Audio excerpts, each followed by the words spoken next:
Olá, alunos! Sejam bem-vindos a mais uma aula de História. Eu sou o professor Felma Antônio e hoje nós vamos dar continuidade aos nossos últimos assuntos.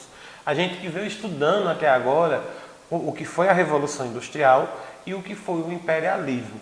Na última aula eu disse que o imperialismo ele acabou fazendo com que os grandes impérios criassem um sistema do neocolonialismo e invadissem outras regiões, como foi o caso da África, da Ásia e aqui no Brasil. Hoje nós vamos estudar um pouco sobre o imperialismo na África e na Ásia, nesses dois países em que ele foi bem mais marcante. Então vamos lá? Para a nossa aula de número 21, nós temos o imperialismo na África e na Ásia. Vamos iniciar então com o imperialismo na África. O imperialismo europeu na África ocorreu ao longo do século XIX até 1876. 10,8% do território africano até 1876, 10,8% do território africano estava em posse de colonizadores. Já em 1900, o domínio europeu correspondia a 90,4% do território. Então a gente observa que de um período que só tinha 10%, aumentou para 90%, pertencente a outro país. A princípio, essa exploração europeia estava espalhada ao longo da costa, com fortes postos comerciais que garantiam o tráfico de escravos. As primeiras dominações em larga escala começaram com a França e a Grã-Bretanha. Então a França e a Grã-Bretanha eles começaram a colonizar inicialmente a África como um todo. A França ocupou a Argélia em 1832, a Tunísia em 1881 e em seguida o Marrocos. Assim estava criada a África Ocidental Francesa. Por sua parte, com o mesmo intuito de expansão territorial, a Grã-Bretanha apossou-se do Egito em 1882, do Sudão e do sul da África. Então, vocês observam aí que nesse primeiro mapa, na África em 1870, quais eram as áreas que eram ocupadas. Lembrando que algumas dessas costas pertenciam a Portugal, então vocês veem que tinha essa pequena ocupação. E em 1895, a África já ficou quase toda ocupada por países de fora, por países europeus. Por exemplo, continuando o texto, em 1876, o rei da Bélgica, Leopoldo II, dominou toda a região, toda a atual área do Congo. A região ficou sob o seu domínio pessoal do monarca até 1908, quando foi vendida para o governo da Bélgica e correspondia a 80 vezes o tamanho do país dominante. Ou seja, a região belga, que é essa em vermelho do mapa, que vocês estão vendo aí em 1895, ela cresceu tanto, essa região era 80 vezes maior do que a própria Bélgica. Então a Bélgica, que era um país minúsculo, estava dominando um território imenso na África. Entre os motivos para a dominação europeia estavam as riquezas naturais africanas. Então o território era exuberante em pedras preciosas, matérias-primas, vegetais e minerais.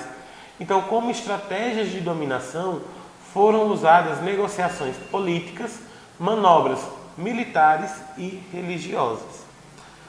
Para as negociações políticas, os chefes tribais faziam acordos comerciais com os europeus. Estes levavam produtos da terra enquanto forneciam armas para os africanos. A fim de expandir o território, os próprios europeus se aliavam com tribos e participavam das guerras travadas entre eles. Assim, garantiam mais terras e aliados poderosos. Ou seja, uma manobra de dominação que os europeus tomaram foi se aliar com alguns líderes de tribos africanas. Então algumas tribos estavam em guerras, né, entre si, então os europeus se aliavam com um deles, levavam a matéria-prima que precisavam e deixavam armas para que os africanos pudessem, né, fazer suas guerras, e até mesmo alguns europeus participavam dessas guerras, né, fazendo com que os derrotados fossem escravizados e mandados para as colônias portuguesas aqui no Brasil. Então, o Brasil participou desse imperialismo, né, mais voltado para essa questão da colônia portuguesa mesmo. Então, não teve tanta invasão, tanta destruição como houve na África e na Ásia. A religião cristã reforçou a ideia de inferioridade daquelas regiões onde era praticado o politeísmo. Ali, os missionários demonizaram os costumes e os deuses e conquistaram as mentes também. Ou seja, essa questão aqui é uma questão muito importante, porque, como vocês devem ter aprendido em outras aulas, de uma certa forma não existia preconceito ou racismo, né, na Europa. A África, que eu devo ter falado, eu falei principalmente no sexto ano, na Europa medieval existiam pessoas de vários tipos de cores, de vários tipos de etnias, brancos, negros, pardos e etc. E não existia esse preconceito. Isso começou a existir nesse período, podemos dizer, porque a religião cristã, a religião católica daquele período, lembrando que é naquele período, não agora, eles demonizaram os costumes dos africanos, disseram que acreditar em vários orixás, em vários deuses, era acreditar no demônio, que era coisa do Satanás, etc. Então foi daí que surgiu esse preconceito contra a religião africana, porque a religião cristã demonizou. Por quê? Porque eles tinham o intuito de dominar aquele povo. Então nada mais justo do que simplesmente, como vocês viram no vídeo anterior, dizer que eles eram povos inferiores. Então foi daí que surgiu essas teorias raciais, como a teoria do darwinismo social e o mito do fardo do homem branco. O darwinismo social, ele diz que as civilizações mais fortes devem dominar as civilizações mais fracas. Se vocês lembrarem do sexto ano, a teoria do darwinismo diz que só sobrevive os seres mais fortes. Então, com o tempo, os seres mais fortes é que sobrevivem. Então, se eu sou uma civilização mais forte, então cabe eu dominar a civilização mais fraca. Essa era a ideia do darwinismo social. Já o mito do fardo do homem branco sustentava que o homem branco tinha o fardo de civilizar esses povos menos civilizados, de levar a civilização. Mas que tipo de civilização foi essa que eles trouxeram? Então, o argumento era apoiado na tese de que os africanos eram bárbaros, eram animais, eram seres que não tinham alma, segundo a religião católica daquela época, e eles precisavam do homem branco, para conseguirem se tornarem civilizados. Então vocês veem o absurdo que eles criaram para justificar, o que não justifica toda a exploração que eles causaram nesses países. Então nós tivemos o que ficou conhecido como a partilha da África, que foi o ápice do imperialismo, que só viria a acontecer em 1885, com um acordo selado na Conferência de Berlim, que garantia a liberdade comercial para todos os países em certas áreas. Igualmente, a reunião serviu para determinar as fronteiras do território africano. Após a Conferência de Berlim, a África foi dividida em 50 estados. Os termos do acordo não respeitavam as divisões étnicas tradicionais e geraram impactos catastróficos sobre a nação. Inglaterra, França, Bélgica, Alemanha, Itália, Portugal e Espanha foram os países que mais se beneficiaram com a partilha da África. Ou seja, eles chegaram simplesmente na Conferência de Berlim e disseram: vamos pegar a África e vamos dividir entre a gente. Como se a África já não tivesse pessoas ali que dominavam e que tinham o seu próprio império, a sua própria cultura. E eles dividiram sem se importar com a cultura, dividiram tribos no meio, dividiram costumes ao meio por conta dessa repartição. E isso é o que faz com que tenha guerra na África até hoje. Né? Até hoje, problemas de fome, problemas de desigualdade social da África, problema de guerra entre eles, né? De guerras civis, de querer tal território, é por conta dessa partilha. É por esse motivo, né, então, acabei me repetindo, né, acabei me adiantando, é por esse motivo que ainda nos dias de hoje, alguns países permanecem sobre rivalidade étnica que causa guerras civis e pobreza extrema. A partilha da África também está entre as justificativas para a deflagração da Primeira Guerra Mundial, porque eles, descontentes, né, com a divisão e sem mais territórios para poder conquistar, as grandes potências entraram em desacordo e exigiam a revisão dessa partilha. Então, né, essa divisão da África, vocês veem o quão grande que foi essa divisão da África, que acabou gerando até um dos motivos de acontecer a Primeira Guerra Mundial. Depois do imperialismo da África, nós vamos para o imperialismo na Ásia. Né? No livro de vocês são dois assuntos separados, que eu decidi trazer na mesma aula, porque dá para resumir bem, para poder completar e fechar o livro de vocês, né, no tempo certo. Então vamos lá para o imperialismo na Ásia. O imperialismo na Ásia ocorreu ao longo do século XIX, quando potências europeias como o Japão e os Estados Unidos ocuparam regiões asiáticas. A expansão na Ásia se deveu a fortes fatores econômicos, como a garantia de matéria-prima para as indústrias, mercado para os produtos e ideológicos como civilizar estes povos. Então vocês veem que eles resolveram, né, também invadir a Ásia para tirar a matéria-prima, ter aonde vender os seus produtos e porque eles diziam que esses povos não eram civilizados, né? Coisa que a gente sabe que é mentira. A ocupação das Índias, nome genérico para as terras descobertas, começaram durante a chamada Revolução Comercial, ocorridas no século XV e XVII. Dessa maneira, estavam garantidos produtos como especiarias, porcelanas e toda a gama de mercadorias que não se encontrava na Europa. Os portugueses foram os primeiros europeus autorizados a construir portos em certas regiões da Índia, China e Japão. Então, né, essa região, né, essa exploração e colonização começou, né, naquelas primeiras navegações, né, quando eles estavam procurando, né, rotas para as Índias, né, para se comercializar com as Índias. E acabaram, né, iniciando essa colonização, né, que ficou conhecido como Revolução Comercial. No entanto, a Revolução Industrial, né, tanto a primeira revolução como a segunda revolução, né, modificou o cenário econômico europeu. Com o surgimento das fábricas, se produzia mais do que se precisava, né, se produzia muito e se precisava de mais matérias-primas. Ao longo do tempo, ao mesmo tempo, era preciso menos mão de obra e o desemprego aumentou.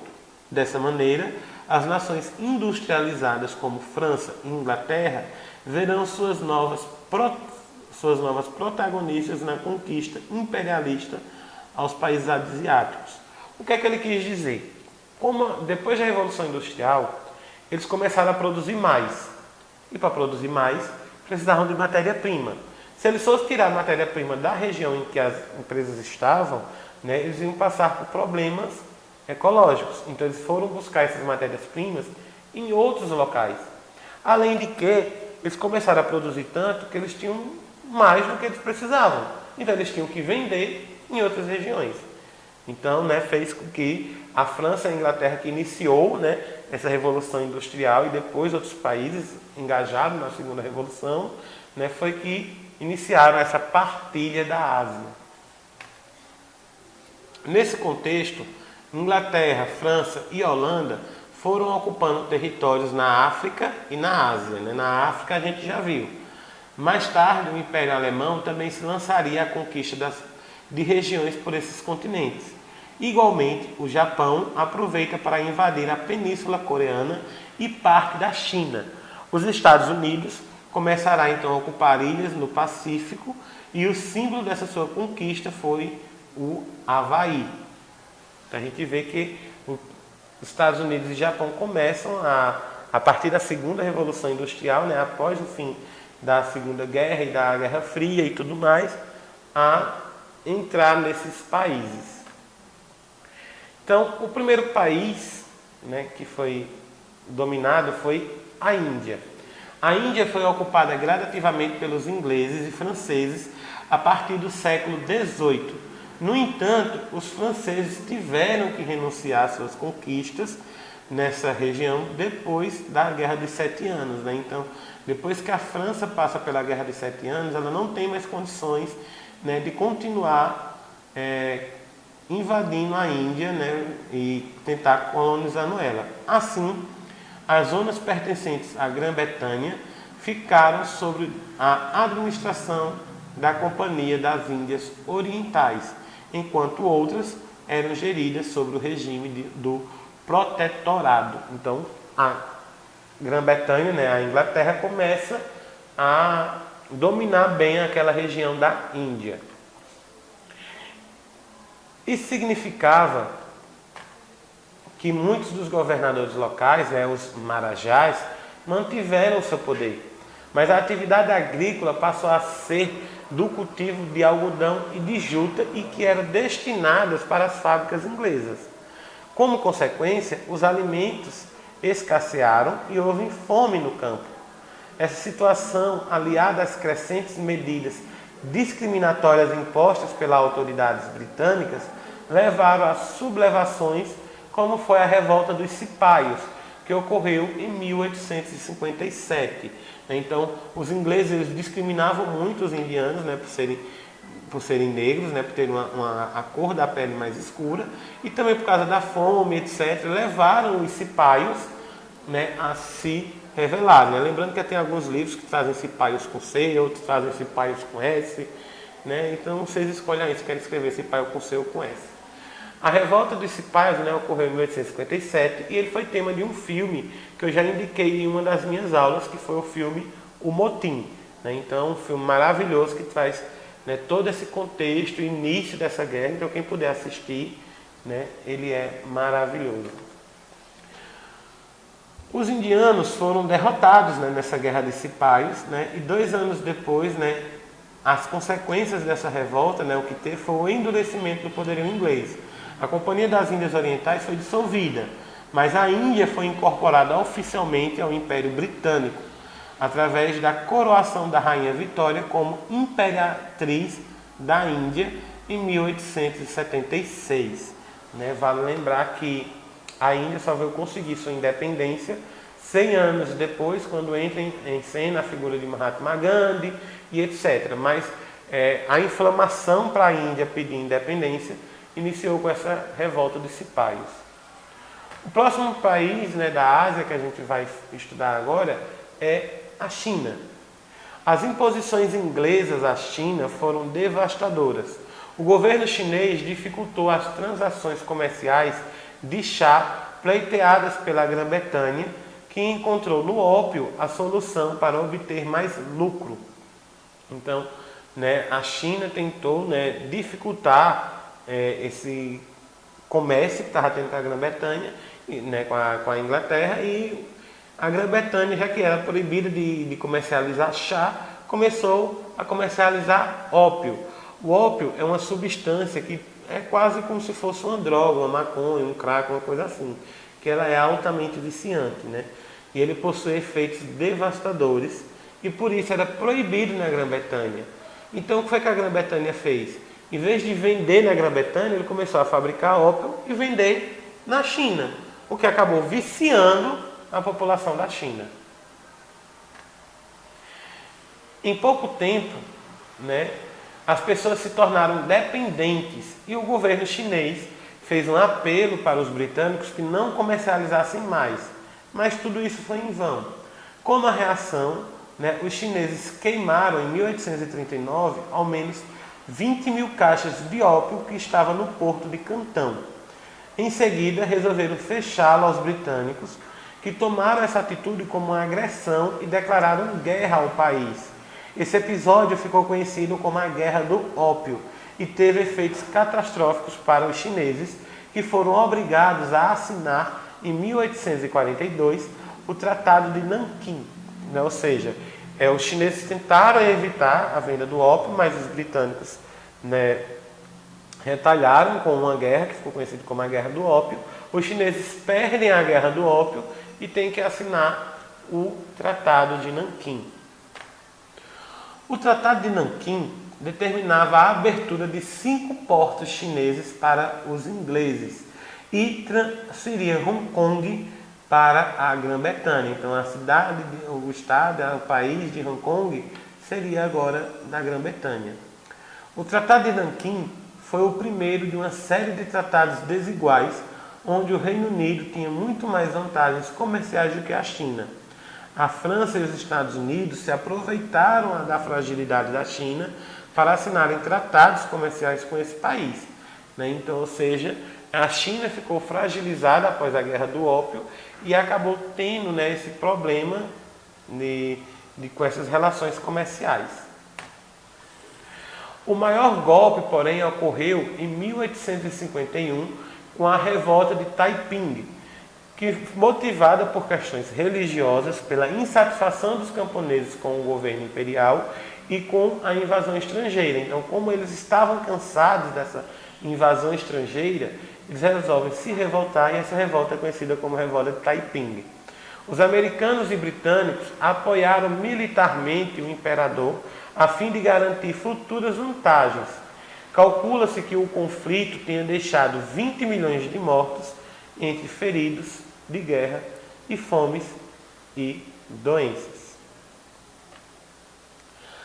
A dinastia reinante jamais recuperou o prestígio após o conflito civil e ainda teve que conceder ainda mais benefícios comerciais às potências europeias. Em 1864, derrotados, os chineses viram seu território ser retalhado entre a Alemanha, Estados Unidos, França, Grã-Bretanha, Japão e Rússia.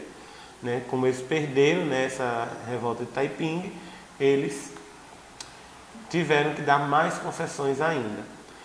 Uma nova derrota aconteceu após a Guerra dos Boxers, um movimento nacionalista chinês, né, que tentou buscar essa nacionalização, só que depois de perderem a Guerra do Boxer, a China foi obrigada a aceitar, né, a ter essa política de portas abertas, né, em onde ela teve que abrir todos os portos que tinha para a comercialização dos produtos estrangeiros.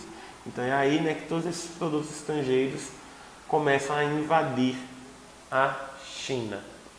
Bom, essa foi a aula de hoje, né? Eu trouxe um resumo sobre como foi esse imperialismo nessas duas regiões, né? Lembrando que o imperialismo aqui no Brasil é muito caracterizado por essa questão da colonização portuguesa, né?